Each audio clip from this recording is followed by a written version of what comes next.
Hi, Luna. Hi, Mom. Welcome to You Hear Big Girls, our Attack on Titan podcast, where we'll be discussing Chapter 110. I'm Mom Taku, best known from Tumblr, where I've been blogging about this series for more than 4 years. And my name is Luna, but on Reddit I'm better known as Wings of Moonlit Night, and there I upload everything related to the chapter polls, but also to the anime polls. So this month, Luna and I are excited to have Renan as our guest. We met Renan initially through his work with the Snk, which is the group that does the manga, the coloring of the manga chapters, but now we enjoy discussing the series with him on Reddit and also various Discord servers. Welcome, Renan. Hello. I'm happy to participate in the podcast finally. I go by as Renan NMH Reddit on the subreddit of SCNK, and I have been discussing the series since 2014, I think, right at the middle of the Uprising arc. Yeah, so we're very happy to have you here today with us. First, we're going to discuss chapter 1010. It's called Counterfeit, which is interesting, actually, because if we look at the original Japanese title, the word being used is actually better translated as imposter or liar. So let's discuss about who is being truthful and who isn't in chapter 110, Counterfeit. Yeah, I think that's what's so interesting. I don't know if you all noticed, but on the title page of the manga, right next to the word counterfeit, we actually have Zeke and Pyke basically looking at us as the reader. I don't want to say they're breaking the fourth wall, but they certainly are making eye contact with us, and that word counterfeit is right there. And I was thinking about that. I mean, this is a chapter where essentially dishonesty or being an imposter abounds. And we see that with Zeke, I think. I mean, I don't trust him. And with Pyke as well, since she's, clearly going undercover, being someone who she's not. But it's possible we have other people who are also being counterfeit or fakes, including Yelena, Onyonkapon, maybe Armin. There's been some discussion about that. So why don't we start off with the beginning of the chapter, where we learned from Zeke about what happened at Rakugo Village. And I was just wondering, what did you guys think? Were you satisfied with that? Did it surprise you? I mean, they're introducing, gas technology now. I mean, in World War I think it was when gas technology for weapons, chemical weapons, was first introduced. So I think in the thematic of the series, it's like the most fitting thing that they could have done. More than Zeke coming in as a doctor and injecting everyone, and we have seen that people get a bit lethargic or lose control of their bodies. So if Zeke was trying to vaccinate everyone and they just started falling over, nobody would trust him. So I guess in this one fell swoop of using the gas weapon, it explains it the best. Yeah, honestly, I was kind of surprised to see that they used gas. It makes sense, though, because to make all the inhabitants of Kago village turn into, the mindless titans, you would need a lot of spinal fluid. I mean, you would have to kind of extract it from Zeke on the daily for months on end, I'm guessing. And, with the gas, they would only need a little bit. My question then, as a result of this reveal is, why are they still using the injections? Because the injections seem to be quite full of fluid. So is it all spinal fluid? Is something else mixed in there? Or and why don't they use gas in general if they usually have a big group of people they want to turn into titans? It seems more effective.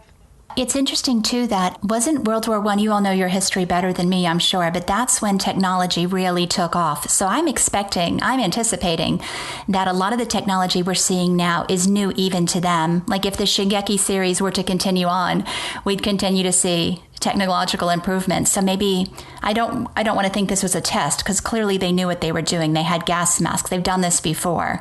But, I expect that in the in-story universe, that the technology that's available to them is all new and being developed, just like it was in our own timeline during World War I. Somebody else pointed out to me that the gas masks were definitely World War I era, that he did his research. Yeah, I was just going to talk about that because we were on the process of coloring that page, and one of the colorists he wasn't sure of how to color it exactly. So we searched up some references for World War One masks, and like they're really very precise on how they did it. And there's a lot of schematics, and Isayama made even sure to make that pouch that the soldiers are using, that there is a filter in there. So it's quite interesting how he knows what he's doing on the technological aspect of the series. Yeah, I meant to mention that before. We'll definitely link, because I imagine by the time we're recording this on Friday, October 12th, but I would imagine by the time we publish it, it'll be a few weeks. Maybe the Snk chapter will be done as well, and we'll be sure to link to that so, people can see what you're talking about. It's something that we try to take some cool references, because it also, I don't know, it adds to the feel of the era, Yeah, definitely. There's something else that we received in the first few pages of that chapter was the explanation, a little bit of explanation about how the paths and the coordinate works. And I'm going to be honest, I don't guess it was new information. It was just sort of a little more explanation than what we'd had before. I don't know if I was more confused or less confused by it. I'm still torn between thinking, is this magic? Is this blood? How are we ever going to get, a real concrete explanation of why Zeke is able to do this and why the Eldian people in particular, why these connections can be made? I don't know how you guys felt about that. So I was making some theories. There is quite a few interesting things that maybe we can get out of this, because maybe the power of turning people into Titans isn't something inherent to the founding Titan, but only to those of royal blood. And what was the impression is that through a marked coordinate that is made when any subject of Ymir enters in contact with Zeke's blood, the power of the Titans can be sent to it. But that doesn't seem to be a power that the founding Titan has, but only those of royal blood. So how do you think, is that going to affect things when the Jaeger brothers do their fist bump? Is that an indication of what we're going to see when they try to use the power together? It might be an indication that Zeke has more control over their interaction than Armin proposed before. Because it was an interaction that was born out of Eren entering into contact with Dina, which is a mindless Titan that has no will of its own. So maybe the interaction will be quite different when he does it with Zeke. Yeah, it seems like you need to be a Titan and of royal blood. So if you just have royal blood but you're not a Titan, you cannot control the Titans. And we can assume that all of the Wall Titans were created with royal blood. We know for a fact they were created with royal blood. They're not with Zeke's blood, but they're with his bloodline. Somebody pointed out that the Japanese were making this theory that we have never seen the royal blood separated from the founding Titan before. So we are not sure what is the founding Titan's power and what is the royal blood's power. There isn't a clear division of that yet. And knowing Isayama, it'll all be a surprise. It'll be not what we're expecting. So that much we know. What it hasn't been clear is if the founding Titan itself can transform people into Titans. But they theorize that what it has control over is the paths and the connections between the audience. Yeah, but Zeke doesn't have the founding Titan, and he can go through paths to create his mindless Titans that only listen to him. Yeah, but that's only when he's connected using his own spinal fluid. So basically, he has to manually insert the spinal fluid into the subjects of Ymir so that he can establish that connection. Then, and only then, he can use paths to send the power of the Titans. And to be honest, I think this explanation, it's kind of confusing and the way that Isayama established it, because he hasn't made it very clear what each of those words mean, what paths, the coordinate, and the power of the Titans exactly means.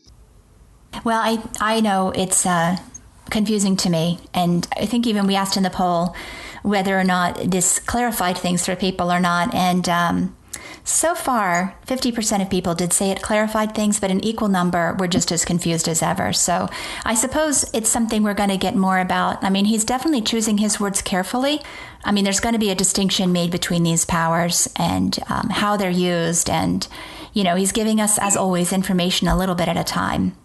So then we can have the big reveal and it all falls into place. I'm hoping that's how it works with this. I'm hoping that this is something that, we get a clear idea of and an understanding of why the Eldian race is even like this. I hope that that's not one of the mysteries that is left vague. But I like the gate of possibilities that this reveal opens, because if it's true that he has more control over the founding titan than Eren does, he can basically go and do whatever he wants when he finally meets up with Eren, basically. And it would be very interesting if everything Eren is trying to accomplish to, trying to keep his friends safe, if Zeke would just kind of like ruin all of his plans. If that doesn't happen, I'm going to be so disappointed. Like that is my vision. This cannot be a good man. Zeke cannot be a good man. He has to totally just screw everybody over, or I'm not going to be happy. I mean, just like, to see Eren after everything that he's done, and everything that he wants to accomplish, to see it all crumble and fall apart, I think it would be very interesting. I wonder if Eren actually, maybe it can happen like the opposite, Maybe Eren has something else planned that is more drastic than Zeke could have ever imagined. Or maybe there will be a conflict between them, and it won't exactly go as either of them planned. There's a lot of possibilities probably in what Isayama can do with this. And I think the setup that he has done over the past 4 chapters has been excellent. And even what we're getting, I mean, we're getting no insight into what Eren is thinking, but we're getting little bits of Zeke. And I absolutely think that, the chapter title, Counterfeit, and him having this conversation with Levi, trying to convince Levi that his intentions are ultimately good, I don't think we're supposed to be accepting that. I know some people are, but, he is the counterfeit. He's the one who's saying one thing and doing another. One also interesting panel in the scene is that panel in which Pyke is looking at Zeke. And I've been thinking, it points out to how she has been surveilling Zeke since the beginning, Like her gigantic eye looking at him, searching for any amount of rebellious sentiment or anything of the sort. And we know that Pyke paid close attention to Yelena and all of the people that were very supportive of Zeke. I think it's an interesting thing to point out. Yeah, and jumping to the end of the chapter, so she opens the chapter and then she closes it, and again, she's watching. She's been there long enough that she's tracking the movements of the Survey Corps. Yeah, I kind of wonder how she got there so quickly, and how she got past all the security on the island. Well, I don't think that it's that hard, because if you see the size of the walls and consider that their coast is even bigger, and that at this moment they only have one port, and Pyke's Titan is very flexible. She can go underwater. She can go very fast through plains, and she can walk. She can scale the wall. Yeah, I think the wall is the easiest probably at this point, because I don't think the garrison is surveying anything at this point, because there's no Titans left. Well, just think about the fields in the eastern and western or northern Paradas, North, There's nobody there. I think that at this point, it's not really a question of how did she get there. I think it's obvious that it's really easy for Pyke to just infiltrate Paradas. And especially since she's a Titan who can stay in her form for a very long time. She doesn't wear out like the others do. So I think the prevailing theory is that maybe she even was in her Titan form and swam across, which would be ridiculous for anybody else. But for Pyke, maybe not. He's already established that she can stay in that form for months. Okay, so we should probably move on. And we also see Yelena discussing her meeting with Eren this chapter. While she's having a little cup of tea together with Pixis. What did you think of her recounting what happened on that day? I'll be honest with you. I was believing, until we got to the part of the chapter where Pixis told her to, throw a little bit of truth in with the lies, I was sort of buying her story. I think it's something that we have been seeing, that Yelena is somebody completely idealistic. And I wonder if she's actually lying, because she hasn't shown anything else but pure idealism for Zeke. And we know from what Pete said that she was completely devoted to him. So to see her being as devoted to his brother, which has a similar power and similar capabilities, I don't think it's that out of line for her. So you don't think she's lying? You don't think Pyxis is right that she's lying about things? I think maybe she is just a stupidly honest person. That it is a possibility, I think. Unless he's trying to play good cop, bad cop with her, then, he's definitely convinced that she's not telling the whole story. And I loved her expression in that panel when he says that, because she kind of looks, frustrated, like she's been had. But I think you're right. We definitely need to be questioning everybody in this chapter. We should probably be side-eyeing them all. And maybe the obvious ones that we're not supposed to be trusting, maybe there's going to be a twist. I think it's like half truths, half lies she's been telling. Like you said, Renan, obviously she's very fanatic, and you can kind of see her break character at points where she's like all about the Jaeger brothers and completely devoted to them. But then when she's like recounting her meeting with Eren and what the plan was she had with Zeke and everything she did on the island, then I feel like she's more disingenuous. Yeah, I do think she has two expressions that we've seen. One is kind of the half eyes, looking away, and then there's the bright eyes staring straight on, and maybe that's her tell.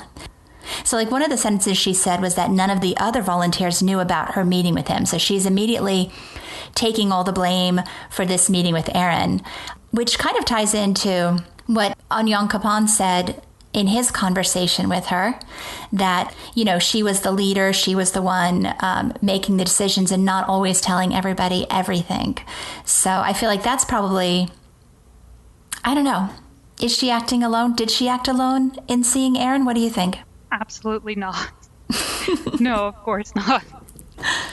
But yeah, I'm still very curious as what they discuss, because of course the only flashback we get of Eren in that moment is him with his half long hair and his black trench coat. But he's not actually saying anything, so we still don't know anything about his motivations or what swayed him to go to Marley and prepare the attack there on Liberio. So we did ask the fandom in the poll which statements they were suspicious of in Yelena's conversation with Pixis, and the two that got at least 50% of the vote was the one statement where she said that she only wanted to be recognized by the Jaeger brothers. I think most people realize that that's not all she wants. She's got some vengeance in there as well. She wants Marley to suffer. And then the other statement that people were suspicious of was that Yelena did everything for Eldia. And I think those two are pretty safe bets as lies. There's no way she's in this for the people of Eldia. She's in this for, I would say, her vengeance and also her idolization of Zeke Jaeger. Yeah, I think that's the ones that I think are clear. That she's so devoted to Zeke. And I think that maybe she, I don't know, I think that maybe she does feel something similar to Eren, because they are similar in that sense, and they have been becoming more similar with each chapter that goes by. Yeah, they seem like they're in lockstep at this point, Eren and Zeke are. So I do think, I think that her fangirl over Eren and about what he accomplished in Marley was certainly sincere. Eren's not my favorite character, and yet watching him perform in Marley with those repeated transformations and just how smart he was in battle, I was fangirling too. So I don't blame her for having those feelings about how he exceeded her expectations, because I didn't appreciate him dive bombing into the crowd, but once he was in those Titan battles, he exceeded my expectations as well. I don't know. I just find this part of the chapter was the most complicated actually to get any concrete information out of. I just don't know exactly what it's a lie and what is sincere here. I think she's hard to read. Do you guys like her as a character? What do you think? I think that Elena and Onyankopon have been one of the most interesting characters that have been introduced as of late. I think that as the series went on, I think that Isayama got a lot better in designing his characters and making them more complex and deep in a sense that they have their own goals, they have their own ideas, their own choices to make. And I think they have been like important in the past 5 chapters, and they have done already so much, and we already know a lot about them. Yeah, I would agree with that. That's one of the criticisms. This is off topic, but one of the criticisms that we hear sometimes about the Attack on Titan manga is that, some of the character designs are very bland. Moblet is one of those characters that people really don't remember him for anything. Some of the early character designs, you can't tell one from another, but as the manga has progressed, looking at characters like Yelena, Onyankopon, Pyke, he's definitely widened out as an artist and is making the characters very much distinguishable and interesting, and they just leap off the page more so than some of those early characters. Yeah, the first half of the manga, it was really hard for me to distinguish certain characters, but I think she's an interesting design, especially with her haircut. Personality-wise, I'm not a big fan of her at this moment. And also the fact that she's 2 meters tall. That's the only good thing about her. She's probably the tallest character in the series. She's one of the big girls. We like the big girls. I don't know. I just feel there's a lot to like about Yelena. She seems mischievous and extremist and highly devoted, in a way that I feel it's a lot more interesting than Mikasa ever was, because there is kind of a parallel between Mikasa and Yelena in the sense that Mikasa is very devoted to Eren, while Yelena is very devoted to Zeke. And the way that she portrays it, her actions and how she behaves about it is a lot more interesting than anything that Mikasa ever did. I feel like they're kind of similar in the sense that they are very one-dimensional in that regard.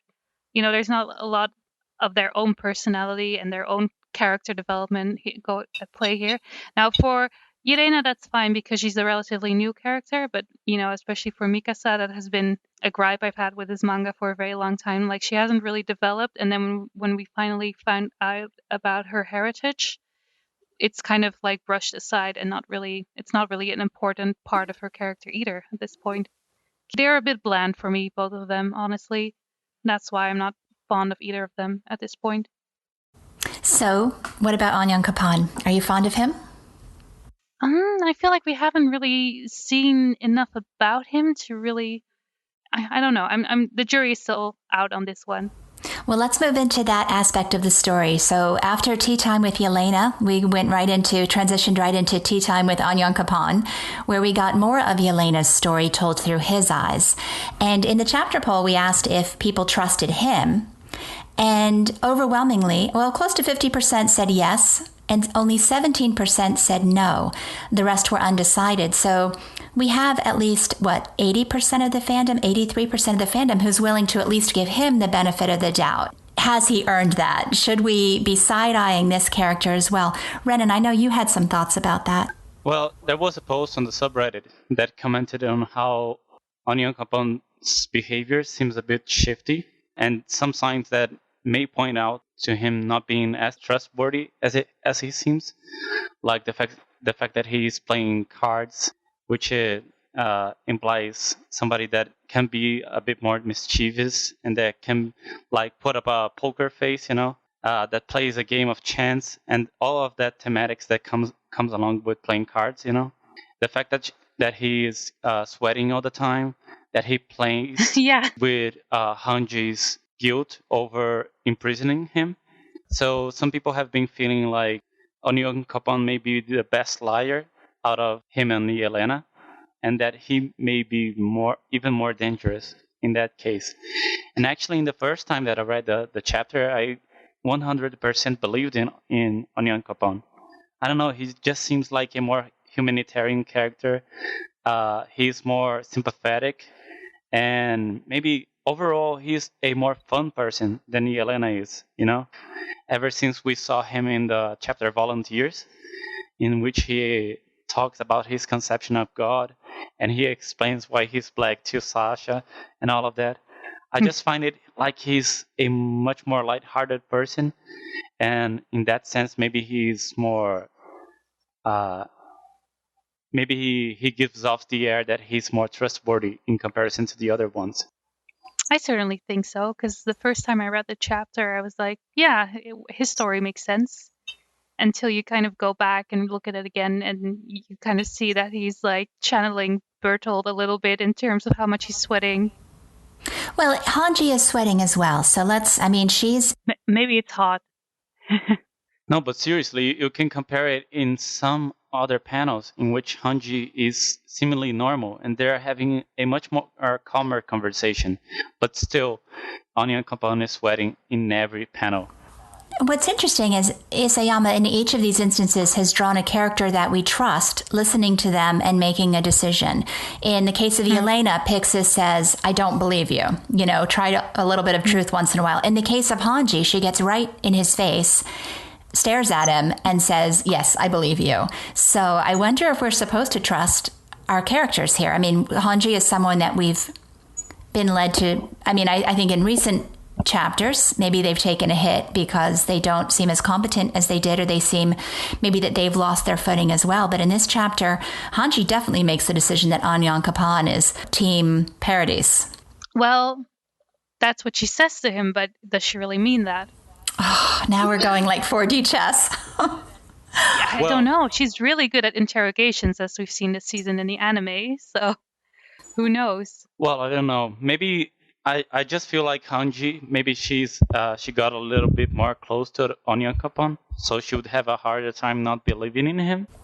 Well, I'm definitely of the opinion, I know for me as a reader, I'm trusting Hanji and Pyxis on this.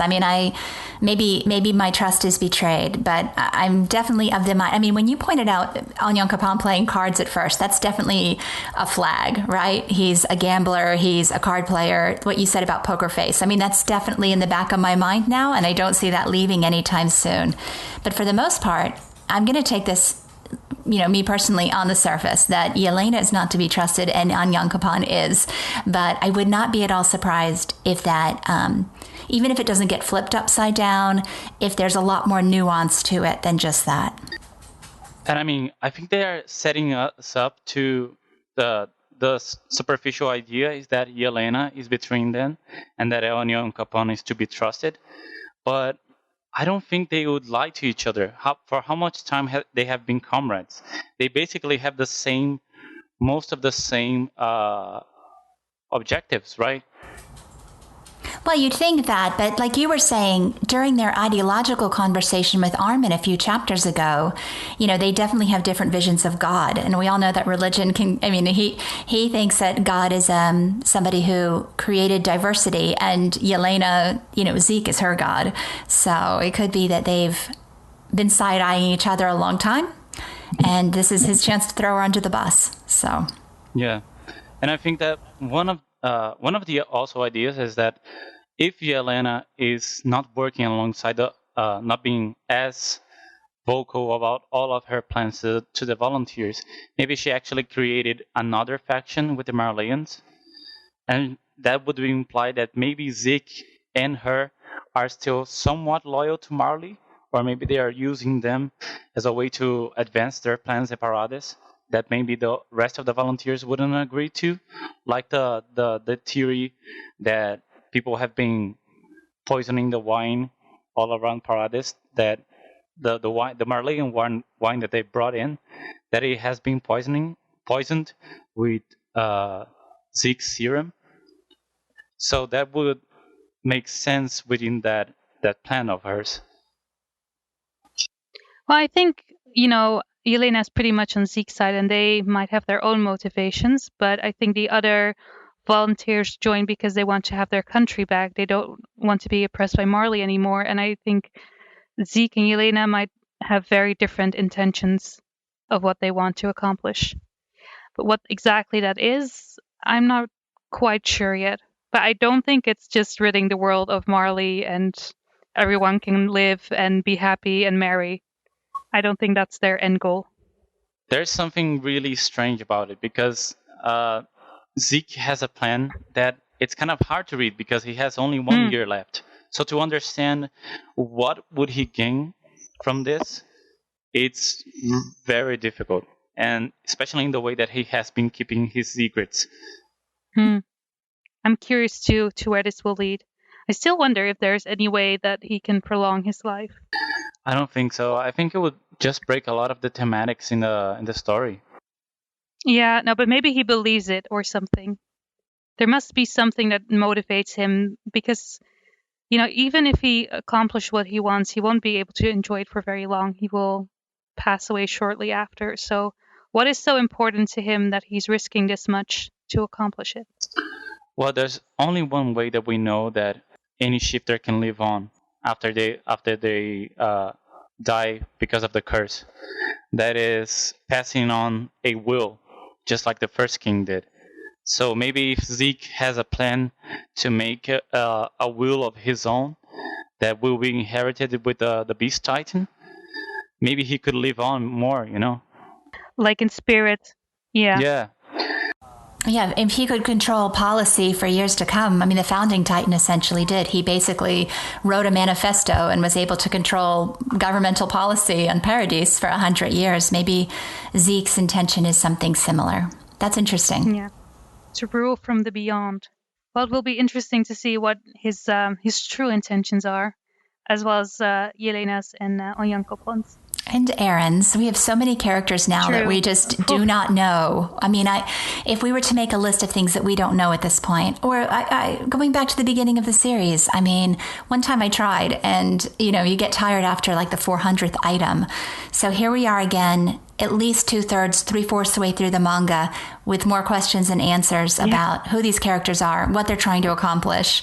And, I think we see where the story is going, but who those final players are and what their intentions are is still very much in the dark.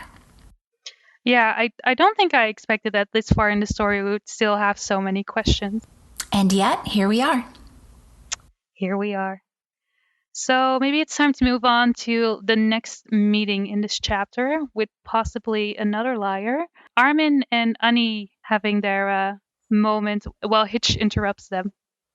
So I think the prevailing conversation that I saw is why did Armin touch the crystal?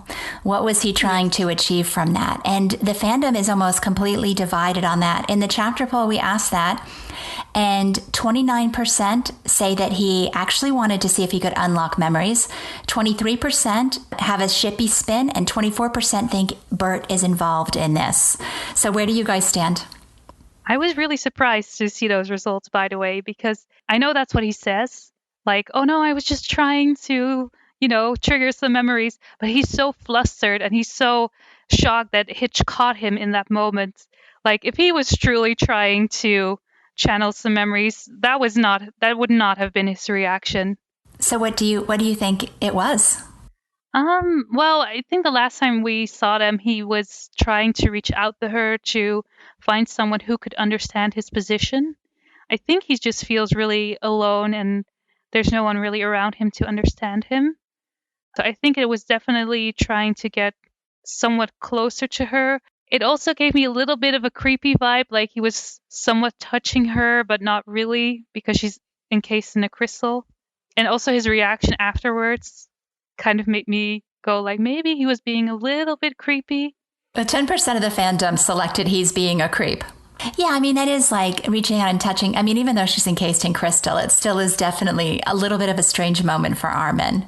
I've been very surprised at the number of people who think that Armin's sweating and shaking and, need to touch her is that Armin is becoming Bert, which I do not agree with. I think that, we've always seen these facets of Armin. He has moments where he's very strong and he has moments where he's, reacts just like this.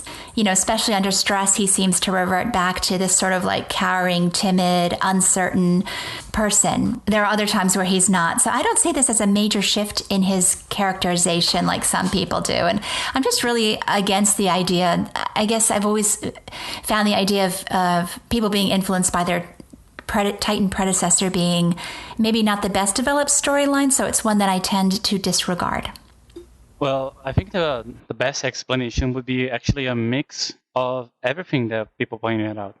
I think he was being driven into solitude by all the recent events, and his influence with Bert and also his own memories of Annie made him reach out to somebody that he could, vent to, because Armin didn't ever, never did have this infatuation with Annie. We never saw that.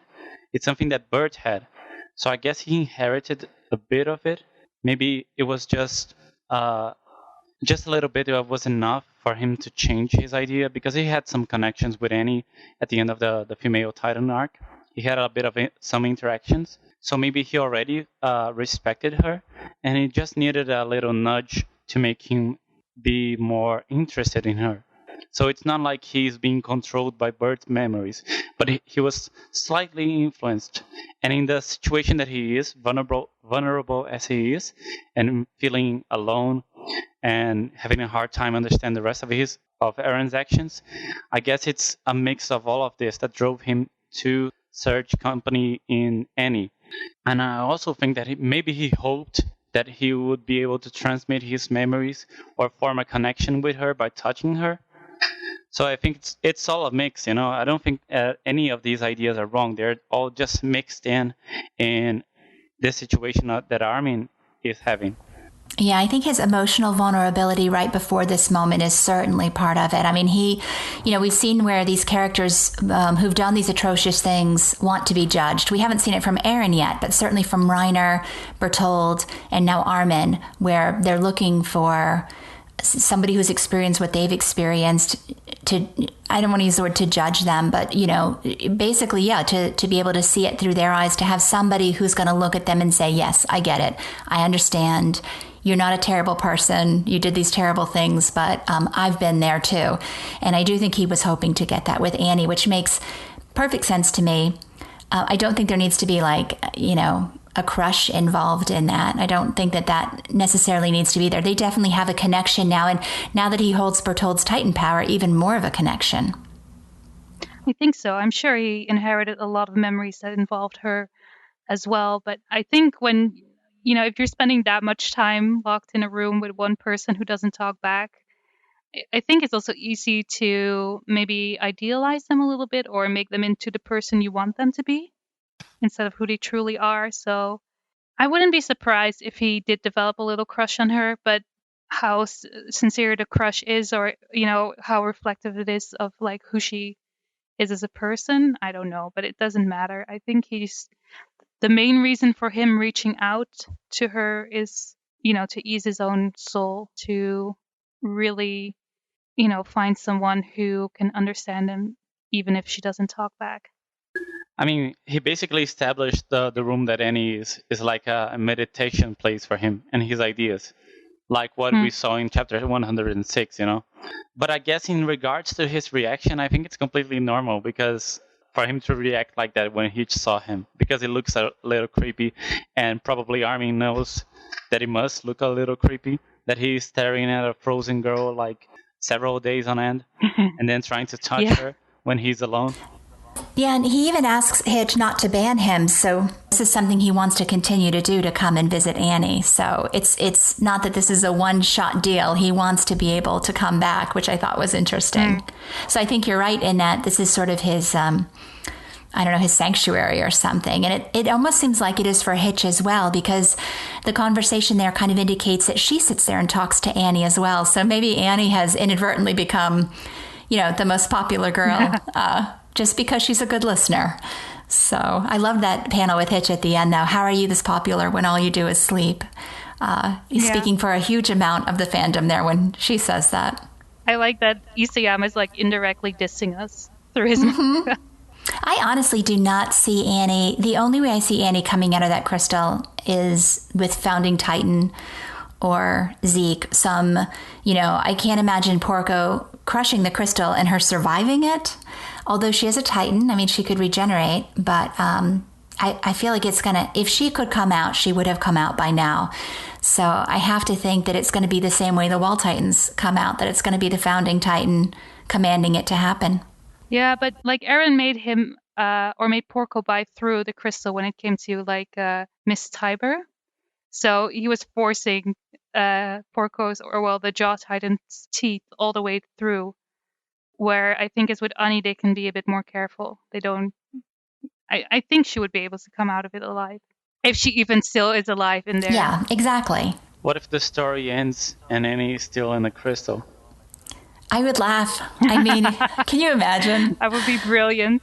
I would, if that's the case, that's the case. You know, she's a museum artifact at that point. Yeah, I wouldn't mind. So for the bigger questions, what do you think about Hitch's hair? One of my friends who's very fond of Hitch made the comment that Hitch is not the kind of girl to keep the same hairstyle for 5 years. So I thought that was a pretty good characterization. She's the kind of character who is going to change with the times. And so I was really happy to see Hitch's makeover. Yeah, it makes sense, but I still like the old hairstyle better. I think it looked better on her. But I'm just glad to see her again because she's such a fun character, like so sassy and doesn't have time for anything or anyone. Not even like her military job. She's like, nope, I'm just going to sit here and watch this rock.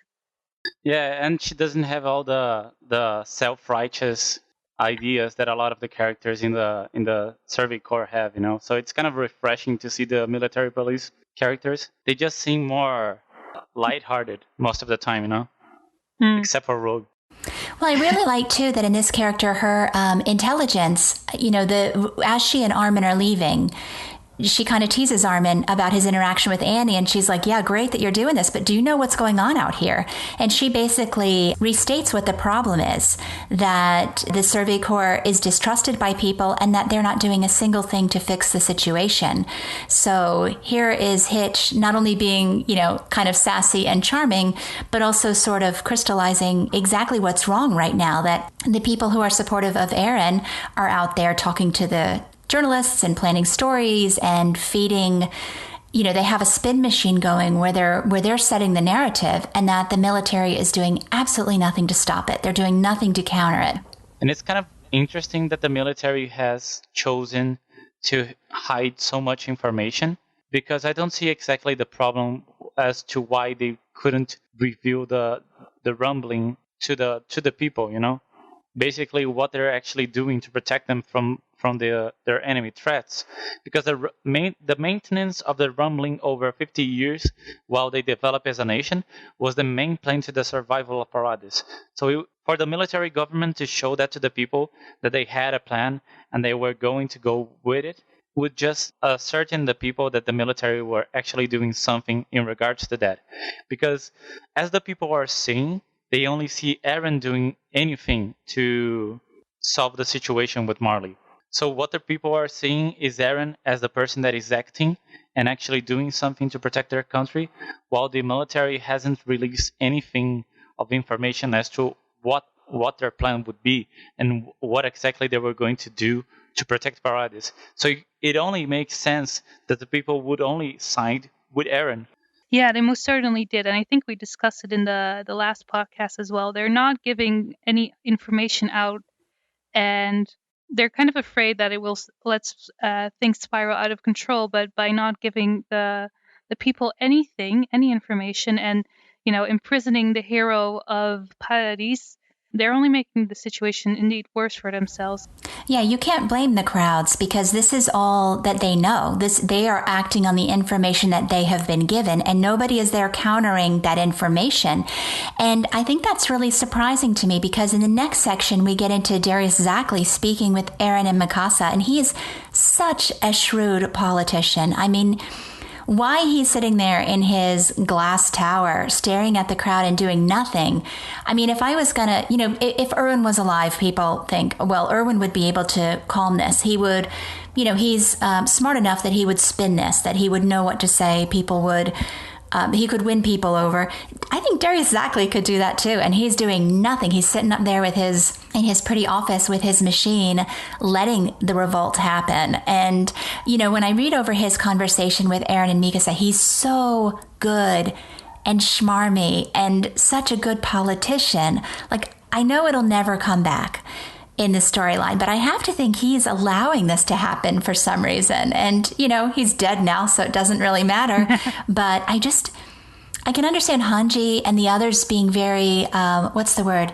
Not immature, but, they're not very savvy politically. I can accept that. But Darius Zackley, this man wrote the book on political savvy, right? On playing the game. So the fact that he did nothing and let this happen is really suspicious to me. I think he just settled down with the power that they have, because the military has been in command for the past 4 years, and they have been quite comfortable in how they are and how they have established themselves, and they didn't even have any threat to their power before Eren and his followers are doing right now. So you think it was just complacency, that they just felt like they had it, that didn't matter? Yeah, I just felt like they were complacent, that they were gonna go through with the plan of maintaining the maintenance of the power of the rumbling. They were just gonna have somebody else inherited the power of the Eren and the founding Titan, and then have Historia inherit the Beast Titan. And Eren just had established himself as a nuisance that they were just going to get rid of. Yeah, I guess that makes sense. I guess he was going to take care of the situation, and he was going to do that by killing Eren Jaeger. So giving the power to somebody else and then spinning it. But it seems like a pretty poor plan. So Luna, I wanted to ask you, last month, I'm going to quote you. You said that you were tired of all the exposition and the slow chapters, and that you wanted some meat with your vegetables. That was an exact quote. So I have to ask you, was this what happens next? Was this enough to satisfy you? Was this your literary meat? Pretty much, yeah. I think I posted in the bingo thread on Reddit as well, like, that I really wanted to see a bomb go off this chapter, and boy, did I get my wish. Did you mean a literal bomb? Did you actually call it? No, I just meant, like, I want something big and spectacular to happen, and it did. It was a spectacular shit show, literally. Unbelievable. I didn't quite expect it. To be honest, I thought we would see more of him, but I'm so glad, so incredibly happy that we will never have to see the shit machine again. But because that means we will never have to see it in the anime again. Because seeing that scene animated was the worst thing that I've seen in a long time. Like, with the noises and nope. So this was the best thing that happened all chapter as far as I'm concerned. So it's not so much that Zackley's dead, it's that the machine is dead. Yeah. That's what you're So they could have just blown up the machine and you would have been content. Pretty much. Just like, I don't even ever want to hear that thing again. Nope. I think you boors know nothing about art. Yes. But I'm a Philistine. I cannot appreciate the art. Yes, I have no appreciation. So, Renan, are you going to miss the machine? Yes. I mean, it was such an impactful scene, and it meant so much for Darius Zackley's character. To see it go, it's fitting to see the shit machine go with Darius Zackley's character. I love this whole conversation. I think my personal favorite part of this chapter was his conversation with Armin and Mikasa, because he looks so stately. You know, his hands are gently clasped. He's speaking so calmly. He's making sense. You know, he's just like the perfect politician. And then the side eye over at the machine. I mean, this is Isayama at his finest. And I know I say that all the time, but this is absolutely, to make Zackley's death hilarious and horrifying, and to have him be so stately before it happens. I mean, everything about this was perfect. Absolutely perfect. I think it was interesting what Darius actually brought to the story, because they did a whole coup d'etat just to overthrow a mischievous government, and the person that they put in charge is Darius Zackley, you know? It's something a monster. It's something kind of poetic about that, because that happens all the time in real life, you know? And what a lot of people like to deny ever since the Uprising arc is that they weren't, you know, setting up was nothing else but a military dictatorship. Yeah, that's the thing. Nobody's even mentioned his story at this point. Armin, Mikasa, even in passing. I have to wonder about that as well. I mean, they have a queen who's incredibly popular. They have crowds rioting. They have the person who could smooth things over in Historia, and yet nobody's even speaking about her. She's their queen and their friend, and nobody has said a word. Yeah, but a queen, apparently in name only. She doesn't really have any true power. Like, she set up the orphanage, and that's basically as far as her powers go. Well, the power she has, though, is popular support of the people. And if ever the Survey Corps needed that, it would be now. I mean, the people love her. Yeah, they do. So I was just interesting that here you've got riots going on for days, long enough that the newspapers are reporting on it. And again, they're completely ineffectual, doing nothing to counter it. And this would be the time to bring in the beloved queen and have her issue a statement. I mean, in the real world, that's how it would work. I think Zackley and the military government were about to make a statement. Because in the past chapter, in 109, in their talk with Kiyomi, we were under the impression that they were preparing to do the test with the rumbling.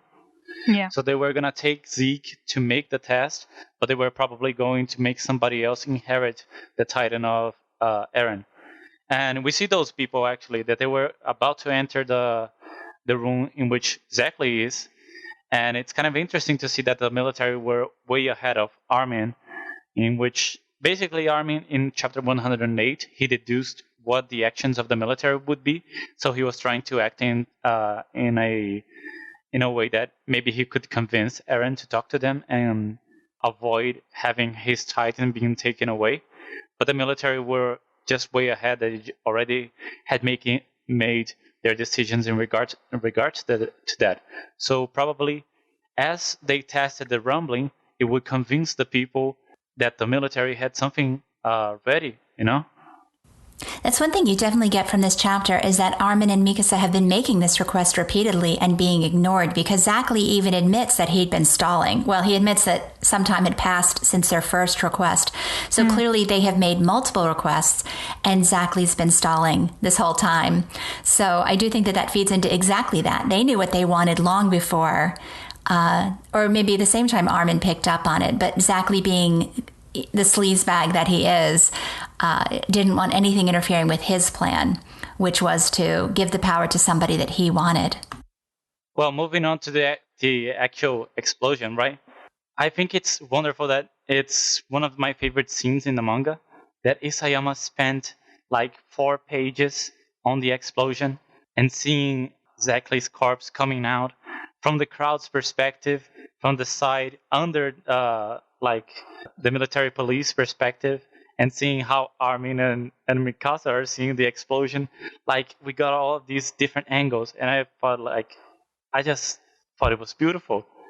This is going to be animated someday. We're going to actually get to see this in color with music. Yeah, and then Zackley's half mangled corpse lands in front of the crowd, in which is like one of the best moments in the series, right? The crowd yelling in favor of Zackley's death and offering their hearts. That's going to be such a chilling moment when it finally gets animated.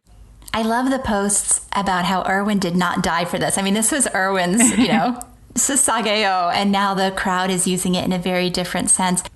And you can see, actually, you can see one of the soldiers actually crying about Zackley's death, and they're looking over to the crowd while they're offering their hearts and celebrating his death. And I just think it's a wonderful corruption of this team, that we have been seeing since the start of the series.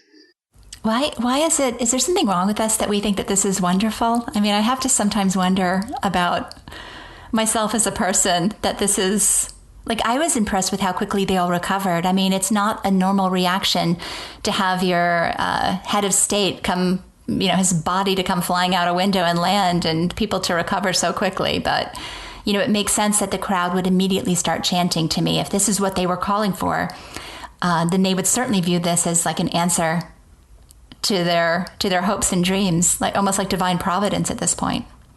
Yeah. And it definitely, you have to keep in mind what country they're living in. They're facing extinction. They're basically, the whole world has turned against them now, and then they're being run by a military dictatorship who will not tell them anything that's going on, basically. and is, from their point of view, not working in their best interests. I'm sure there's many real life examples, or we could imagine that the response would be the same if the same thing happened in certain other countries. And I mean, it's just kind of wonderful because we're not seeing this from the people's perspective, you know. Most of the characters that we know are from inside the military, so we actually root for them. We root for the military, and then to see how the people perceive their own military, how they perceive their own government, and then react in like such a savage way, you know. I think it's wonderful. I don't know. I think Isayama set up one of the best moments in the series in this chapter. Well, and that's why we do have a faction of the fandom who feels like the Survey Corps is evil, that they absolutely are the ones that are culpable here and worthy of whatever happens to them. I think that that's still a very fringe group that doesn't see the Survey Corps as the heroes, but they're out there. I've seen their voices. Well, there's a lot of people that actually like see themselves in that crowd, right? That they want Eren free, that they think that the military is being complacent, that they're not doing enough, you know? Even though they know all the details, that they know the plan that the military has, they know what they were planning to use the maintenance of the rumbling to keep their enemies at bay. And I actually thought that was a pretty good plan, you know? They were just sacrificing a few people from their country in service of keeping the rest of them all safe from the threat of the world, you know?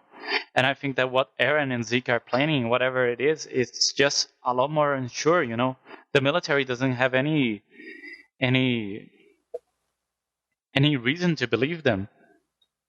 I mean, Eren basically went rogue, and then he doesn't communicate with them anymore. Zeke was basically the number one enemy of Parades until like 4 to 2 years ago. Well, I would say he's still the enemy, and yet maybe that's why they didn't want the people to know about Zeke as well, because rather than just chanting for Eren's release, they'd be chanting for Zeke's as well. And it does seem like the military is still very suspicious of Zeke, whether or not the audience, we as the readers, there are people who absolutely believe, like for me, from an in-story perspective, I can understand why the crowd is acting as they're acting. I don't think we're supposed to see them as being correct. I mean, they definitely look brainwashed. They look insane. They look zealous, but it makes sense from an in-story perspective that they're behaving this way. But what's interesting to me is, like you were saying, Renan, the fandom, there's a fraction of the fandom who absolutely feels they know everything, and they feel that way too. So it's interesting how I guess it's a sign of a good story, right? We're all reading it, the same words, the same panels, and yet we're all taking different sides in this. Yeah, there's a lot of different interpretations that the fandom has been having. And there have been people that have been siding with all sides, even with Marley, you know? Even with the actions of the Marleyans, because they are seeing now what the dangers of maybe a country that is about to wipe out the rest of the world. And maybe they're seeing, oh my God, maybe the Marleyans were right, you know? Maybe the Eldians are gonna destroy the rest of the world. So maybe the Marleyans weren't as wrong in that sense. And you see all the factions that we have in this series. It's basically a military dictatorship that was previously an isolationist monarchy, controlling all of the people and being completely totalitarian. Now they're a military dictatorship. Then we have over the sea another faction that is basically an empire that is also run by a military, and that has oppressed multiple people and put in Eldians in internment zones, and has been in a conquest of the rest of the world for like the past 100 years. And then we have a third faction that is Eren and his followers that have essentially became terrorists, you know? Well, I think we could throw Magath in there. In each of these instances, there's some group of people who's working to change the status quo. I mean, the status quo is alive and well. We're seeing that in the Paradise government with Zackley, right? You get the power, you want to keep the power, you do everything you can to oppress those who want to take your power. Marley, we see that too. But then we have people like Magath, who realize that that's wrong and want to make a change. We have people like Hanji and Armin who, maybe we need to show the world a different face. I mean, there are factions within each of these groups that are the more moderates, and those are the ones that need to come to the table if this is ever going to be settled, because the pattern now does not work. And that's one of the things that makes the series, the factions in this series feel so natural, because there's all kinds of people within them. It's not everybody just agreeing to one thing. It feels that each one of these is alive, there is something real, that there are people fighting for all of their different perspectives and ideologies within each of these factions. Well, I hope the moderates win. I like the fact that there are some moderates on both sides, and it would be nice to seeing this cycle of violence and oppression repeated over and over, and seeing it happen again among the people we've considered our heroes is very frustrating and very, it's hard to watch it happening.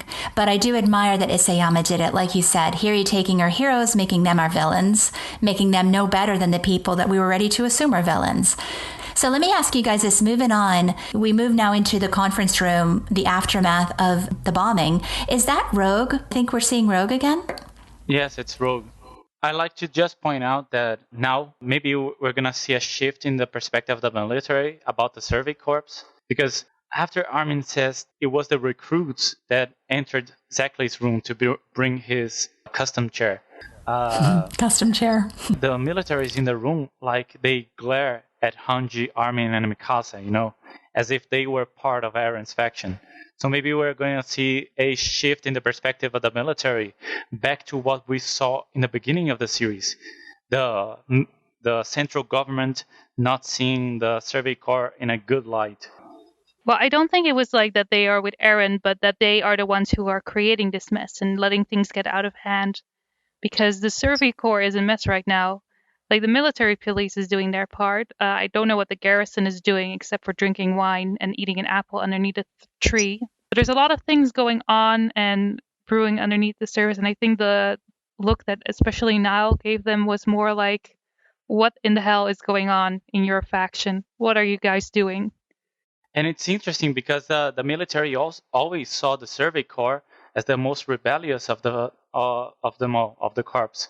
So now we are seeing here again all the young soldiers joining up with the Survey Corps, and they are very idealistic. They are eager to make a change, just like we saw in the beginning of the series. But now we see this in a different light. When we are seeing this through the lenses of the current government in control. Yeah, it's true. I mean, it's interesting to see that the story has come so far, and yet the Survey Corps is still the same. It's attracting, people that are idealistic, and in this case, though, it's people that are idealistic in a way that is not in keeping, with the original promise, or maybe it is. These are the people who are creating the rebellion, and it's interesting to say. And I see that panel that you're talking about. I mean, it's like Survey Corps against the entire military. Once again, they're staring them down. And thank goodness that little guy interrupts them to let them know Eren has escaped from his underground cell, because, that could have been a tense moment. And it's something interesting because previously we know that the underground cells were, at least they imagined that it was enough to keep the shifters under control. They had it planned for Reiner and Bertolt to be captured in one of these cells underground, for Annie to be captured in one of these. So we don't know if it would have worked, but they have also kept Eren multiple times in one of these cells. And now with the power of the Warhammer Titan, maybe we see that it's really like he said, they can't keep him down anymore. He has 3 Titan powers, and one of which can basically create anything out of thin air, any hardening structure out of thin air. And it looks like, judging from the state of the prison cell, that he didn't need to transform to do that he's now able to control those powers, without doing a full transformation, which is what they didn't expect to have happen. Well, I mean, it could have been like he did before, and like we've seen Annie do in like the Lost Girls OVA. A partial transformation? Yeah. Yeah, clearly that's what he did, or else the entire building would have come down with him. but instead he was just able to create, I guess, somehow tunnel out using the Warhammer Titans power. I don't have it open now, but I was looking back at our Chapter 110 poll, and one of the things that we asked what people most wanted to see, Eren breaking out of prison. I was happy to see that happen too. I know a lot of people wanted that, and he kind of dynamically did it that way, sealing the hole behind him as he fled. And then, of course, to see him with this Anakin Skywalker moment, throwing the cloak on and meeting his followers. I mean, that was just a really, really good moment. There's something that I really wanted to know is why the fuck Eren took off his shirt, Because he had a shirt in prison, and then he took it off to make a run for it. For some reason. Did he ever have shoes, or did they refuse him shoes in prison? No, I don't think he had shoes in prison either. Like, he was sitting on the bed, I think, without his shoes on, but he definitely had a shirt. That has to be the Zeke Jaeger influence, because Zeke can't transform and keep his top on. So clearly, this is an indication that Zeke is controlling Eren Jaeger, because Eren can no longer keep a shirt on. I guess he really took a hint on how to inspire his followers, right? Yes, with his abs. Well, I did a crack theory once that the reason that Zeke always appeared topless was because as the beast, you know how apes, like one of the things they do to assert control is like thump their chests and puff their chests out. Like it's part of being an ape, right? So here Eren has learned his brother's ways and knows the way to intimidate this crowd is to walk up to them topless with his, did we decide it was a 10-pack? I think so. Yeah, it's... I counted it. Why does Isayama do this? Why does he love drawing chests so much? How many chests is this? 6? He has drawn Irvin, Levi, Eren, Armin, Zeke, Reiner. And Reiner. So I guess... I feel like we've been getting a lot of shirtless Reiner and Eren like every chapter. It's either Reiner shirtless or Eren shirtless. I think it just shows where Isayama interests lie, That's all. I think so too. I think you're right. I would have to agree as well. Luckily, they align with my own interests, so... But going forward to where Eren actually meets with Flock and the rest of the followers, it's interesting to see how Flock basically explains the whole situation to him, which shows that Flock, in Eren's absence, he was basically the leader of all of this faction, And to see Flock's character come from what we saw recently introduced in the anime episode as just a greenhorn, a new recruit, to be the leader of one of the main leaders of this terrorist faction is kind of amazing. Who could have imagined that Flock would be the one to actually murder Darius Zackley in a terrorist attack, All right, Flock Forster, of all people, takes down Darius Zackley. If that's not the headline, then I don't know what is. I'm sure Flock was happy to be like the de facto leader in Eren's absence while Eren was in prison, but I think he's okay with handing the role back to Eren now that he's out and about. Yeah, he gave everything Eren needed, and now it's time to pass the powers back to him. And Flock indicates, too, just how many people in the Survey Corps are involved in this, which is a little bit frightening. I wonder if they will all reach Zeke's location at the same time, like Eren and the carriage with Hanji, Onyankopon, and Mikasa and Armin. Well, and that's the most interesting thing to me. So we see the next morning, Eren, it's sunset in the panel before. Eren is going to start his hike to find Zeke. And then we get the next morning, which is these 5 official military carriages taking off for someplace. Armin feeling very uncomfortable about whatever decision has been made. I mean, it's obvious to me that meeting that was interrupted, a decision was made, and they're going to act on that decision. Mikasa looks completely shell-shocked. She's horrified. Whatever they've decided on is not sitting well with her.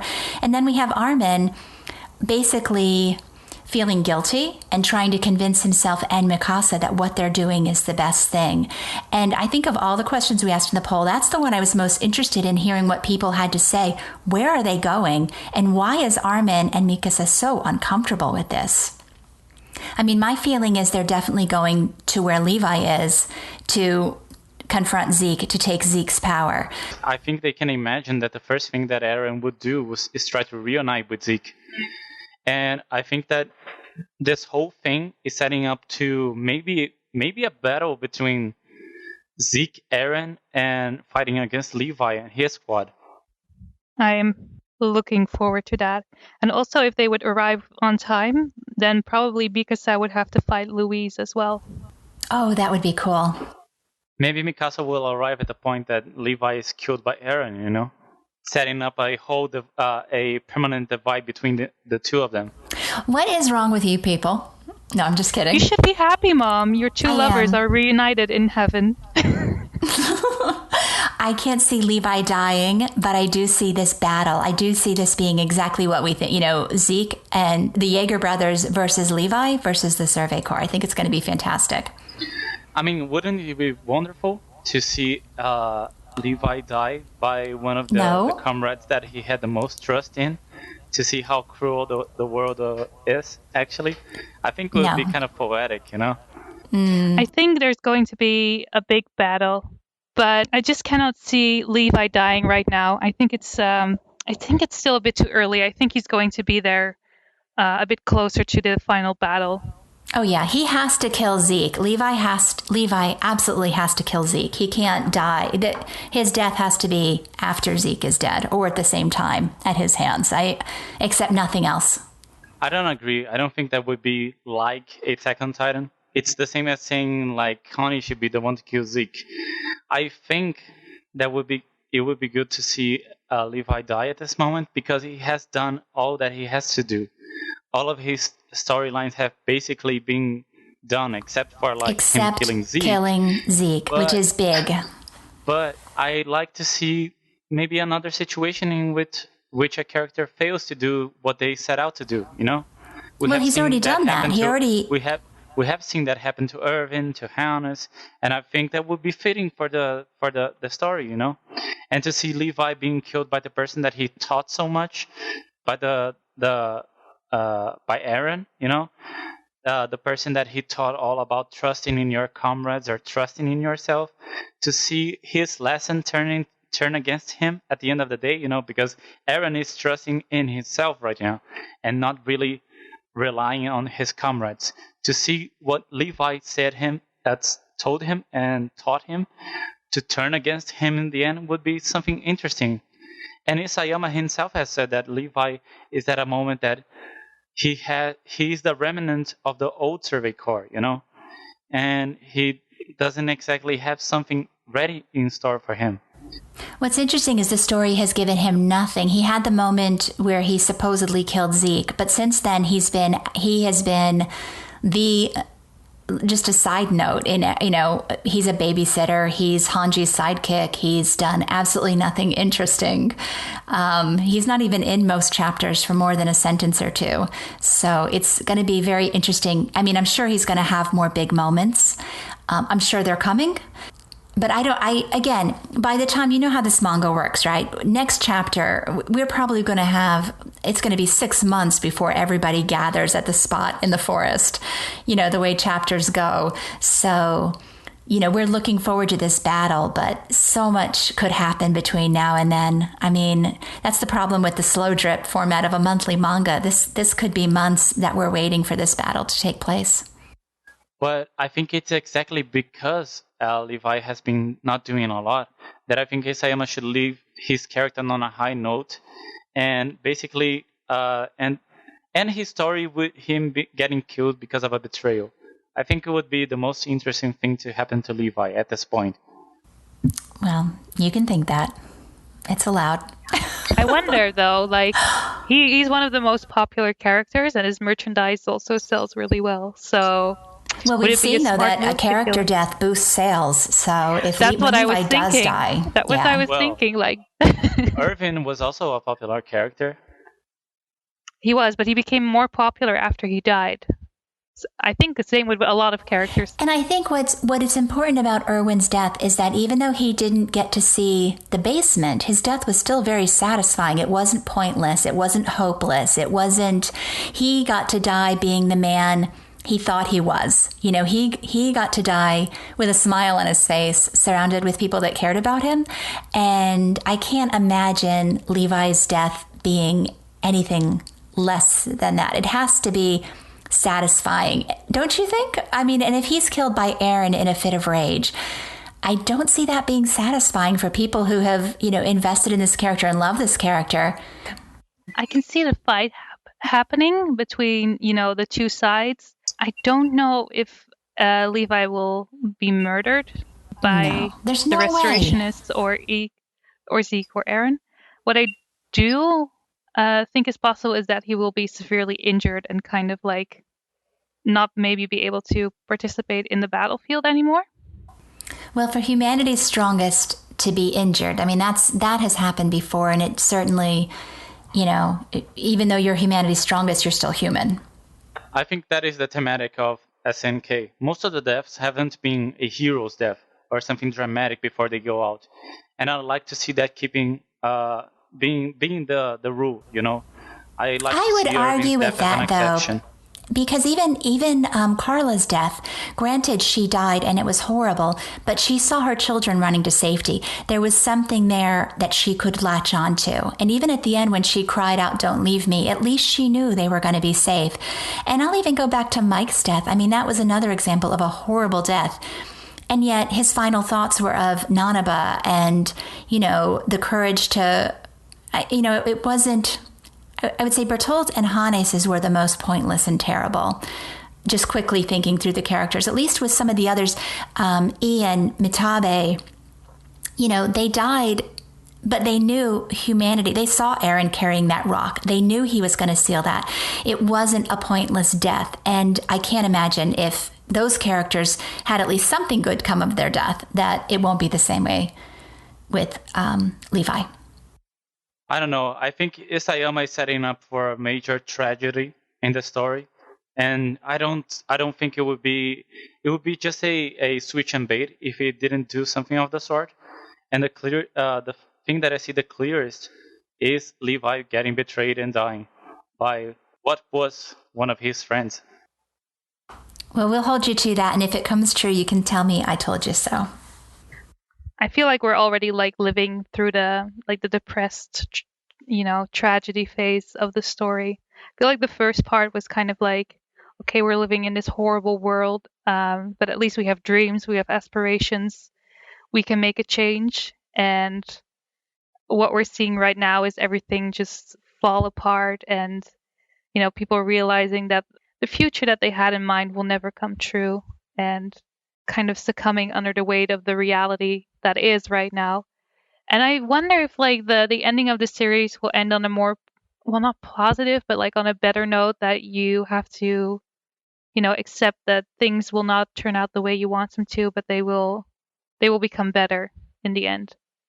I have to think that's the case. And it's not just me being an optimist, but there's always, like we said before, there's always been a faction who's fighting for change, and they've been our heroes. And, people who don't want to follow the status quo, and that has to be rewarded. It was rewarded in the Uprising arc. I have to think it'll be rewarded at the end. And, well, it could happen, but I don't see it happening until whatever the final arc is. And maybe we're at the final arc, which, this is the chapter that closed the volume and presumably the arc. So I do think the next one is it, right? This is it. We're in the home stretch now. No more arcs after this? What do you think? I think either we have one big arc or two more arcs. I think this arc is going to end up being the biggest one, and then it's going to end. But there's also the possibility of having two arcs, which I think is a bit lower. I think I would expect this arc to be the final one, stretching 30 chapters or 25 chapters. I think this could be I thought we were moving towards the World War arc, but I feel like this is the in-between arc, maybe. Well, and if Pyke is on Paradise, then we can assume, I mean, we can't assume anything, but we can assume that she's not alone. If this situation is going to resolve, if Magath, Pyke, Porco, Reiner, Colt, if the key players are all on Paradise now, the action could end here. It doesn't have to go back to the world. it could. The thing is, though, like we could have the inner turmoil in Pyxis. We could have Falco and Gabi together, and we can have like Peak and possibly the other warriors infiltrating. Maybe also finding Annie and taking her back with them. But the rest of the world is coming, and I think it was 6 months that the manga gave as a time frame. 6 months. Yeah. So either they resolve everything right now within those 6 months, or they're dealing with the aftermath of everything, and then in 6 months' time, the rest of the world is going to come knocking at the gates. I have to think they're going to settle this in 6 months, and that Kiyomi and Magath will somehow present whatever the resolution is to the rest of the world. I can't see this story getting bigger and bigger and bigger. At some point, the action has to ramp down, and all I've been seeing is, the potential for things getting bigger. So I'm actually, it's been this 10 years this manga's been going on. I'm ready for it to start wrapping up. Yeah, we're heading into 10. So please free me from this curse. Exactly. Yeah. I want my life back. Yeah. Yes. What are we if not slaves to this torment? Oh. Yeah. So you guys have devoted many years of your lives to this, I guess. Renan's been in as long as I have, man, and I know I'm tired, so he's got to be getting tired too. Like, I'm still so invested. I just want to know the end is in sight. And if it turns into World War, then the end is not in sight. I would love for this to wrap up on Paradise. Magath is effectively in charge of Marley. You've got Kiyomi, who's in charge of Hizuru. If they can all come to an agreement, however this ends, maybe it ends there and the rest of the world accepts it. Although I know a lot of people would love to see Aguino again, and maybe Aguino will be in the closing chapter. He's going to be leading the global army against Marley. Yes, Aguino's on his way. We can't let him just be a red shirt character. Well, anything else on the chapter? I think we've covered it pretty well. I think the only thing is that maybe Peak might not only be searching, she might be searching for information on the whereabouts of Zeke.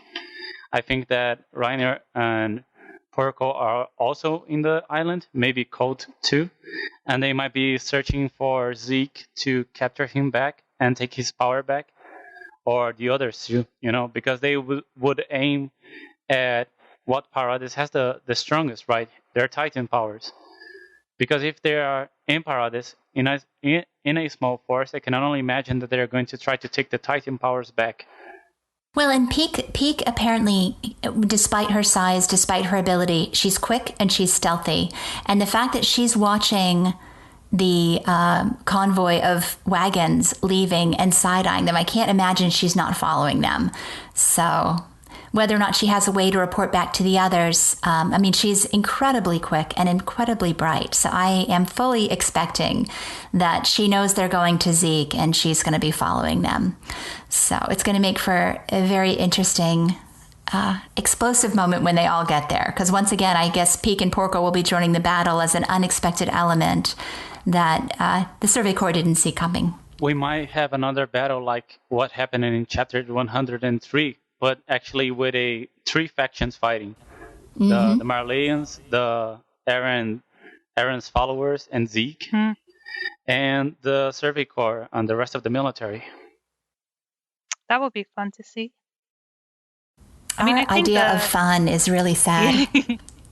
Yay, people are going to die. Yay! People we love. Yay! I really like to see something like, have you ever seen that fan art in which Zeke is shirtless and holding Levi's head on his hand? What is wrong with you, Renan? This is not. Like, Luna, that might be interesting to see. That would be quite shocking. And that wraps up our discussion of the manga. Yeah, I think that's a good point to leave the manga discussion at. Next, we'll be discussing the latest episodes of the anime, Snk group that Renan is active in as the quality control, and finally, we will be discussing some questions we got from our listeners. So, we'll have a short break and see you soon.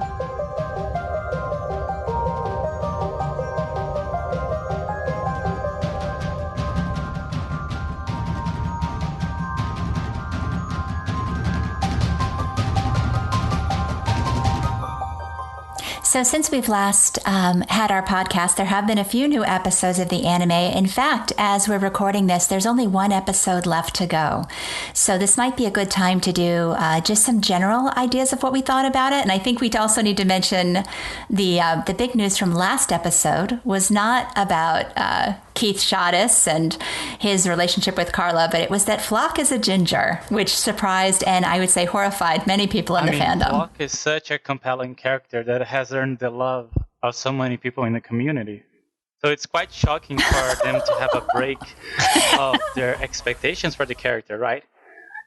Countless fan arts depicted him as a blonde, basically almost as in a lot of them it was like he was like side by side with Jean, almost as a close brother to him. So it's quite shocking to see him like that. I think blonde hair couldn't contain Flock Forrester. He had to make a statement even in his hair color.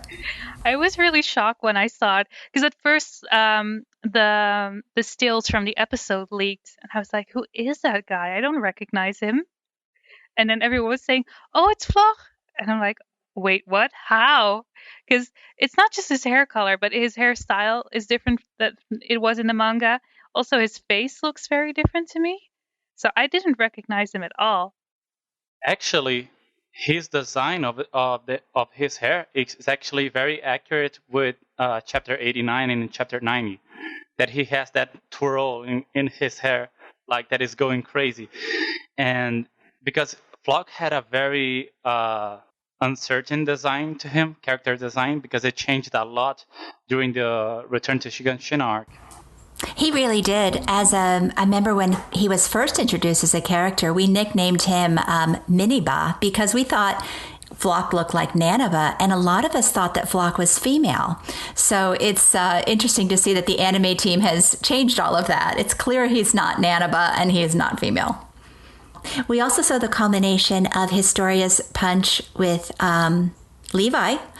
Since we last spoke, we discussed in a previous podcast that Mikasa was the one given the role of telling him to punch her, and I think we were mostly okay with that. I mean, it's not a perfect situation, but I was really happy that they still made the punch kind of impactful, and it really was a beautiful moment. Did you agree? I think that moment had more importance with what Levi had gone through than Historia getting her vengeance or whatever, It was all like a combination of Levi's arc. I don't think it was a combination of Historia's arc. So I still think it fits at the end of the day. I mean, the whole point of that scene was that Levi was reminded of what he had at present and that there was this group of people that, saw him as one of them, that wasn't afraid of him or viewed him as a monster or an abnormal. And yeah, it was a great scene. And I'm really happy that it was animated, and I'm sorry that we lost the tension between Historia and Levi that was so important to the manga, but in the end we got the smile, we got the punch, and it was okay. I didn't mind the scene at all. Yeah, just his reaction is very sweet and tender, and just the way they're all just like anxious for her to punch him. It was a funny moment, different from the manga, but still I think it was a good change. It wasn't a bad or, jarring change. And I don't think in the last couple episodes, they've pretty much followed the manga. Have there been any, have there been any really significant moments that they've skipped now with the retelling of Shadis' story? No, they have only cut out some details, and they just cut out content to make it fit the episode, but nothing too major, I think. I think the major part of the stories of Shadis were very well portrayed. I don't think I have any problem with it. Yeah, I don't either. I mean, they've moved things around again. They've taken away Zackley's conversation with Erwin, and they're pushing that hopefully till next episode. But yeah, they skipped the presentation of the long distance scouting formation, but they did mention that nobody in Erwin's squad died. So yeah, it's 6 of one, half dozen of the other. I mean, they definitely indicated that special people exist and that he's one of them and that they're one of them. So I was happy with the episode. Maybe they made Mikasa too much of Eren's hound, you know? She's too needy for him. And they cut out like a few moments like with her asking Sasha if she was alright.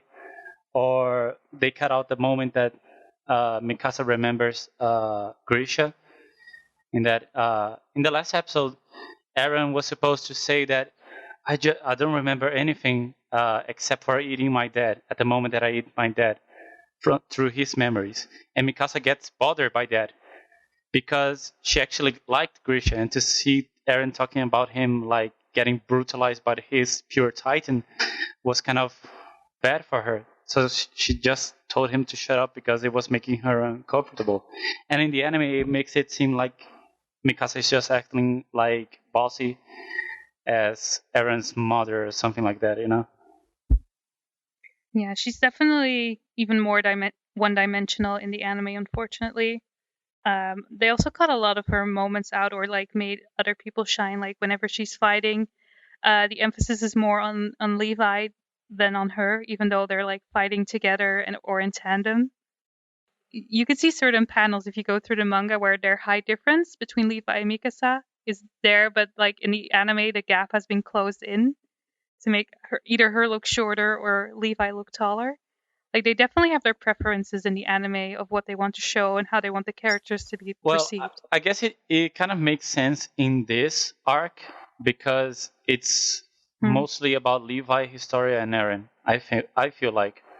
So I don't have much of a problem with that. I have a problem with them cutting moments that were really Mikasa's, you know, only Mikasa's.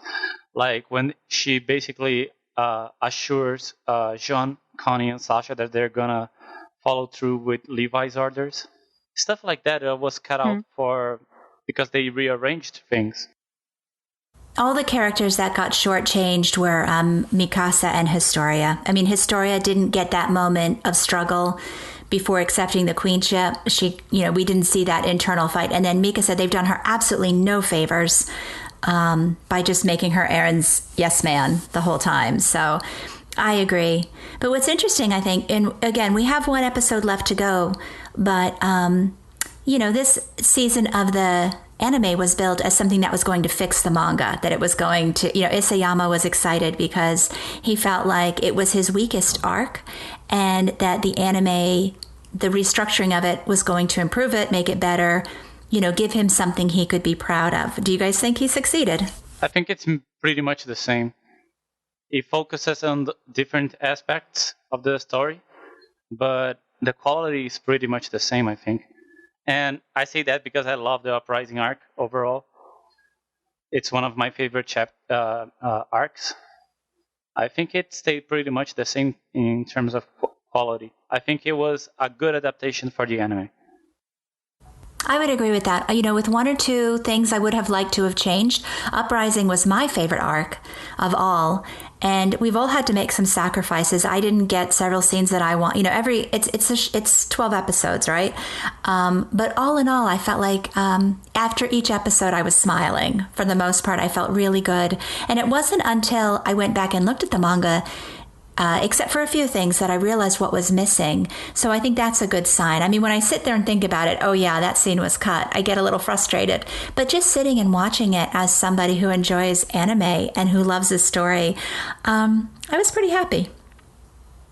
Yeah, so the Uprising arc is actually my least favorite arc. So always, Luna. Go ahead. I'm sorry. No, what were you going to say? Nothing. Go ahead. Okay, so it's actually my least favorite arc. So I was actually hoping that the anime would sway me into liking it and that they would adjust some flaws within this arc. For me, the the first part of the Uprising arc moved very, very slowly in the manga, and I really liked the ending when they were finally in the Crystal Cavern. But before that, I really didn't enjoy it at all, and I'm glad that they changed the pacing. However, the anime, the first 2 episodes especially, moved so quickly, and they cut out so much that it affected the rest of the season, and a lot of characterization, not only for Mikasa, but for a lot of characters, also for Eren and Historia, was just wasn't there. And for me, I was just emotionally not as invested as I would like to have been this arc, and that's a shame. So I was, it's also my least favorite season so far. Wow. So on a scale from 1 to 10, the anime, you did not enjoy the Uprising arc in the manga. On a scale from 1 to 10, what would you give it? It's difficult because, seeing it like with the music and the fight sequences in this arc have been so good, so much better than season 2, which, I'm glad that they're back and that they have increased their quality of at least like fighting with the 3-dimensional gear compared to season 2. So I did really enjoy that, but in terms of characterization, I didn't. And the first 2 episodes, it's difficult. So you're still not a fan of Uprising? I'm still not a fan, but it's not like it was the worst thing I've ever seen. I'm still faithfully watching each episode every week. And of course, we all can't wait for next week's, since the teaser about the ED having something special in it. So I'm really curious what it will be. So, Renan, before we go, we wanted to talk to you a little bit about the Snk Coloring Group, the SCNK, which that acronym continues to flummox me and confuse me. But can you tell us a little bit about that and your involvement in it? The SCNK was basically born out of a lot of people in the subreddit. When the Marley arc was reaching its peak, a lot of people in the subreddit began to do colorings on the manga, because they were very eager to see that in the animated. And so some people, including Endo, that is currently the owner of the server, got together to make the SCNK server to do a whole colored chapter, because they were receiving a lot of pages that were colored. And they basically were at the point that they could almost just take the pages that were being colored in the sub and almost make a complete chapter. So they got together to make the whole thing. And it has been developing a lot over the past few months. A lot of good colorists have come in to contribute to the chapters. And people have also come a long way from the beginning in regards to their skills as a colorist. And I joined up basically to help organize the way that the chapter was being made, because there was a lot of changes in the palettes of the characters, armbands, colors changing from one page to another. So I basically got in to help people organize, because they already had a lot of good talents there. A lot of people that knew what they were doing in regards to their own page. So basically I was just there to help them organize, because me personally, I don't actually color any of the pages. I just try to help them with making the palettes, organizing themselves in the scenes that they're doing, and communicating between one another. And I think we have come a long way. In the beginning of the project, they actually made the chapter in 1 week. They colored the whole chapter in 1 week. So now we go through 2 to 2.5 weeks in production.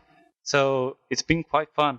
So for which chapter did you do first? I joined up in the chapter 106. It was actually quite strange, because a lot of people didn't like too much the fact that basically a guy that is not a colorist, that is not doing anything it's basically the idea that if you're not coloring, you're not contributing anything to the project. So why you're here trying to do anything? But over that month, people already were very receptive of me. Hopefully I did my part in the project, and that's what I like to keep doing for as much as I like. But people have been quite organized as of late. People have already been doing a lot by themselves, so I don't have to help out as much when organizing. because they already know the drill. They know how to do a lot of the things that I proposed in the beginning by itself. So I feel like I've been kind of not as important as of late, but I try to help as much as I can.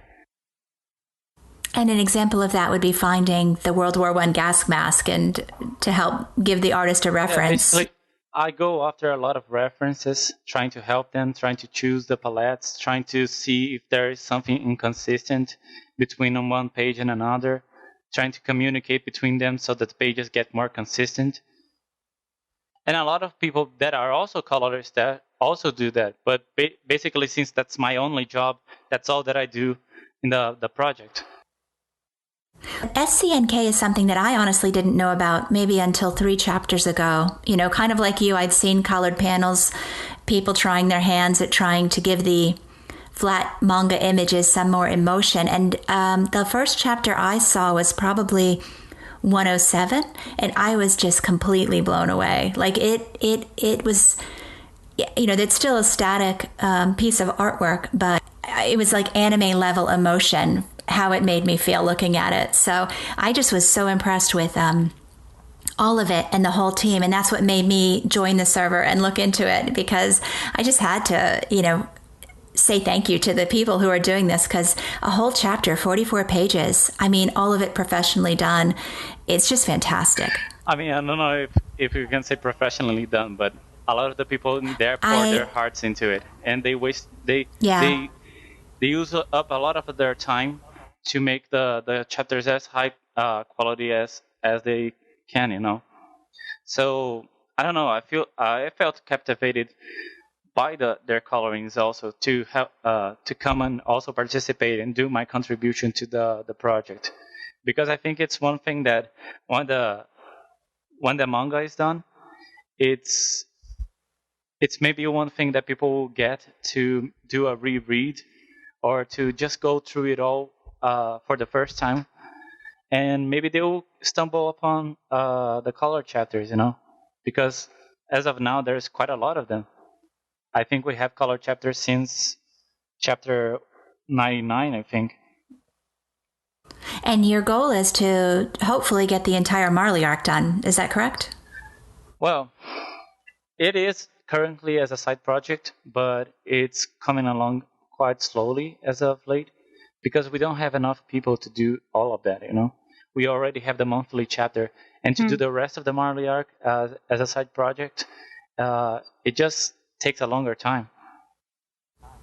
So what is the process if people want to get involved? If there are people out there doing, their own private colored panels, and I see that all the time, how would people get involved if they wanted to pitch in to the effort? Well, the server is actually open for everybody. You don't actually have to be a colorist. So if you want to get into the Discord channel and try to learn something about coloring, you can. If you already know how to color something and you want to already get in and contribute to the chapter, you can just get into the server.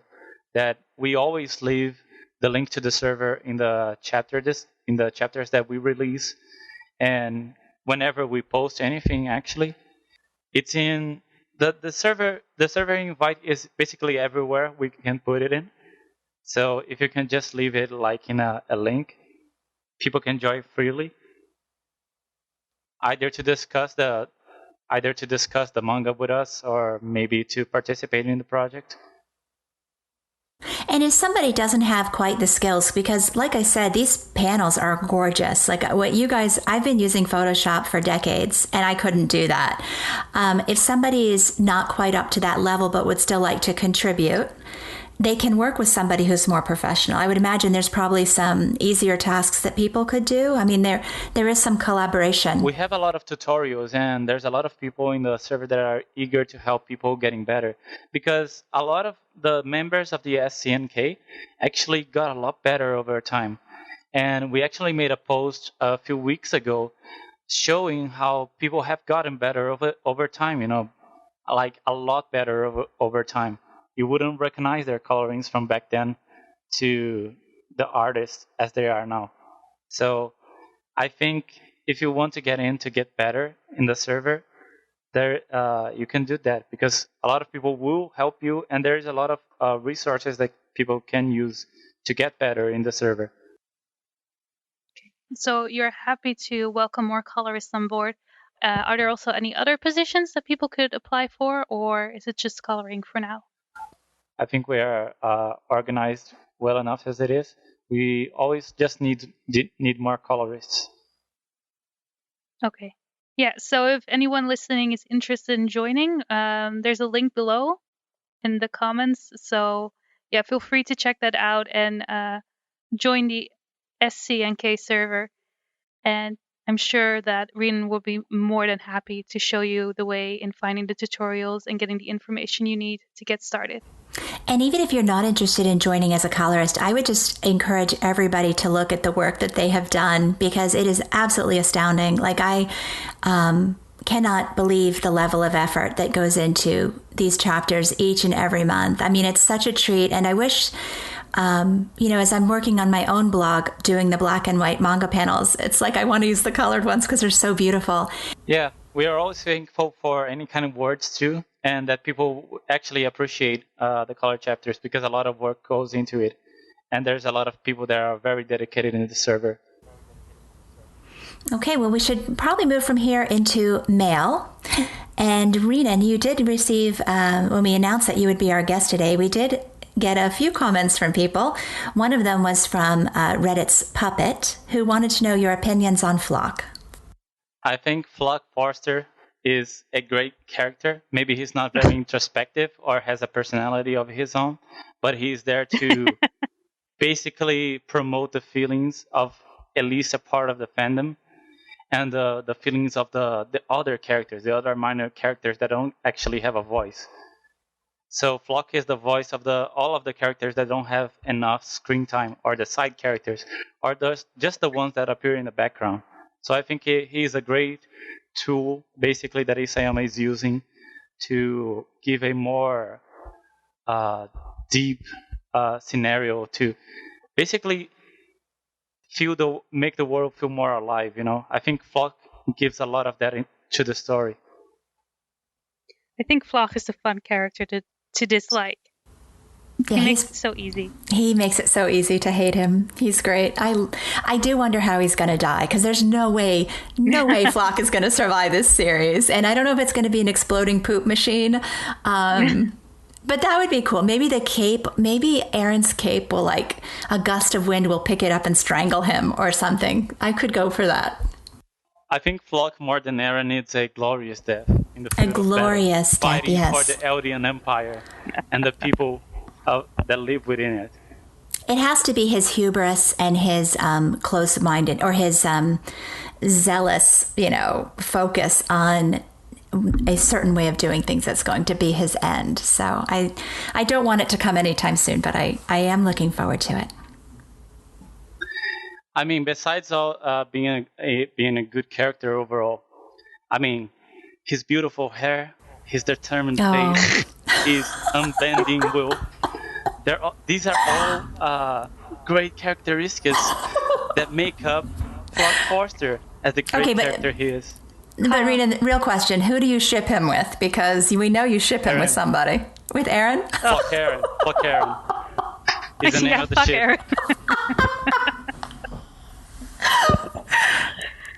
You can ask him the next question. I'm still so far apart. I'm like, you know what? If Falco had to kill anyone, I hope it's Flock. Oh, there you go. That's my whole opinion. I would go for that. Because Flock is so... A few months ago, I was actually shipping Flockasa, but I guess Flock Eren makes more sense now. And you've moved on. I know Flock Jean is a really popular ship too, so... Wait, are people, like, unironically shipping, like, Flockasa? Yes. No. Where have you been? I don't think so, right? People unironically ship everything. Where have you been? Do you not know our fandom? So, before I ask the next question, can you please tell me what your flair is on Reddit? My flair? Yeah, on Reddit. My flair is basically Mikasa with a confused face raising her hand as if, what the fuck is going on? Or maybe, what the hell did you just say, So it was Tenroku who asked why your flair always fits your comments. So I will admit that I've only seen a few of your comments on Reddit, but I think it fits so much because I always come up into a thread and then, dude, what the hell are you talking about? Why didn't you read like such chapter, or maybe didn't you get to know how actual anime production works, or maybe people are making up strange theories that will break the entire story, and then I come up to make a direct and answer to them. And I don't know, I just feel like the flair just fits all of my interactions within the subreddit because of that. Because I'm always like, what the hell are you talking about, man? Well, from what I've seen, you have some interesting comments sometimes that not everyone can appreciate, I guess. So maybe it's other people that that should have your flair whenever they see your comments. Just that, I feel like I get impressed with some of the comments in a negative way, and then I make that kind of face. That's how I'm going to imagine you from now on. I'm going to imagine you in this. I don't know what you look like, so this is now you. No. Yeah, this is now you, Renan. You are absolutely Mikasa with her hand in the air looking frustrated. So there's one final question for you. This one is from Tacky Girl, and she's asking what your favorite movie and books are and why. That is such a hard question to answer. So I actually gave it some thought. So I don't know if they're all my exact favorite movie or book, but I actually thought of Steppenwolf by Hermann Hesse is one of my favorite books. I think it influenced me a lot. And as a movie, it's kind of hard to decide.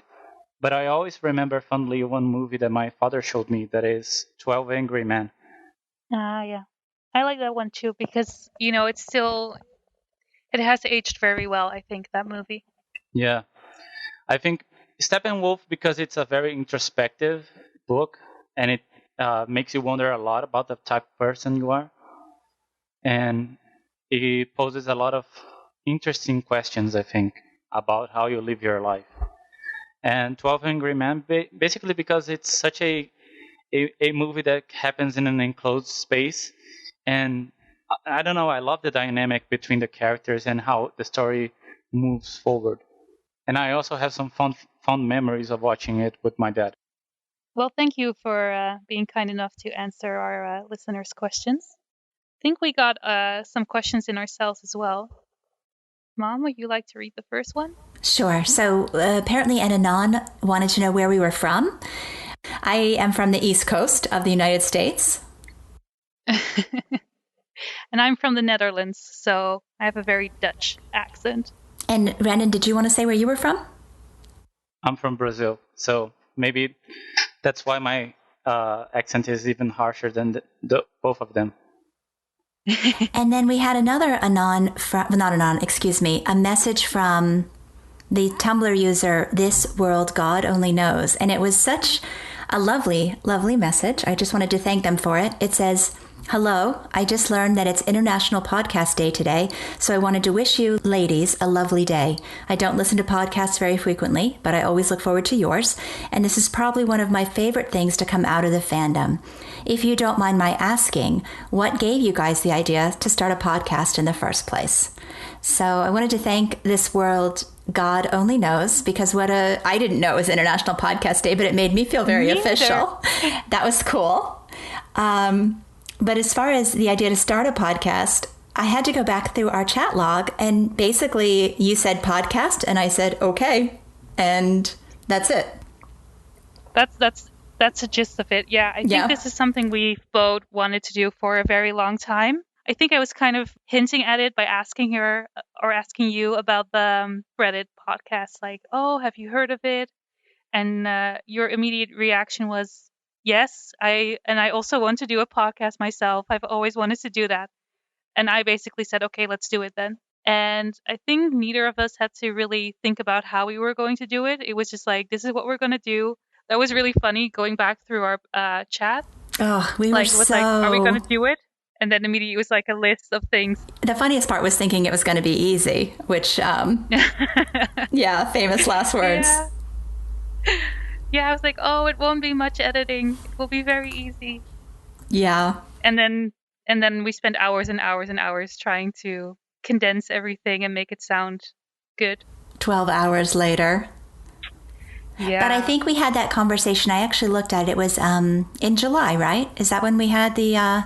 I think so. So it was early July. It's like, podcast? Okay, let's do it.